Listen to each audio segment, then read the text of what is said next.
Buti na lang daw, hindi nadala yung taong bayan. Hindi tuluyang nadala sa mga drama na itong si Leviste. Kung naalala niyo po, may paiyak-iyak pa siya na kung ay pinagbabantaan ng buhay niya dahil sa kanyang hawak na hindi naman kasi maituturing yun na Cabral Files dahil mukhang dinoktor. Kung totoo man yon, mukhang ayaw ilabas yung buong listahan, yung buong files na yon, at kung sino lang yung gusto niyang ibagsak. Ganyan na ganyan. Ganyan na ganyan katindi pag madikit ka sa mga Duterte.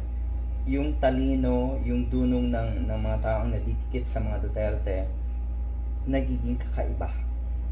Yung dunong nila ay nagagamit sa kawalang hiyaan. Yung motibo ng isang batang kongresistang ito ay booking na. Paano yan? Madalas or nauna na pong hamunin nga ni Ombudsman Boying Rimulya etong si Leviste na humarap, na ipakita sa Ombudsman yung sinasabi niyang Cabral Files. Buong buo pero hindi.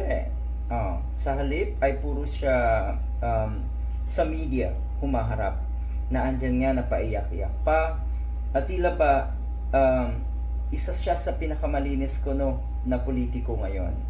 Nako po, ulitin ko buti na lang talaga hindi mo tuluyang nabudol ang taong bayan.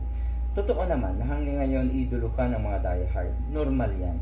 Kaya ka pala idolo ng mga diehard dahil mas malala pa daw ang ginawa mo, ang kasalanan mo, kesa doon sa mga nangurakot ng mga flood control budgets.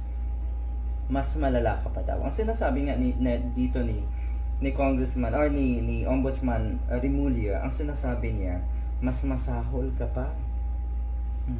Para kang hindi Pilipino sa ginawa mong ito.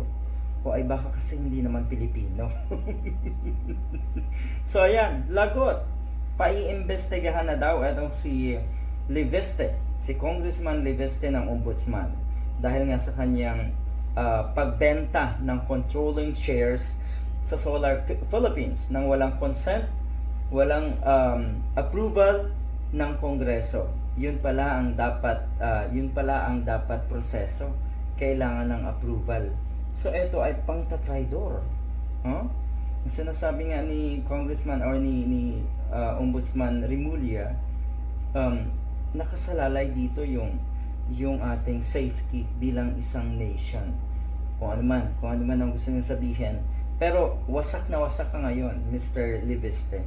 Yan ang sinasabi ng mga matitinong kababayan natin na sana hindi ka na pumapel. Yung ganito kasing klaseng pagpapapel, nakikita agad ng mga matitinong kababayan natin na meron kang or patungo ka doon sa pagprotekta sa mga Duterte. Ayan. Nagpapapansin ka lang daw. Pinansin ka na ngayon ng Ombudsman. Pero, nako, may kalalagyan ka daw. May kalalagyan ka ngayon.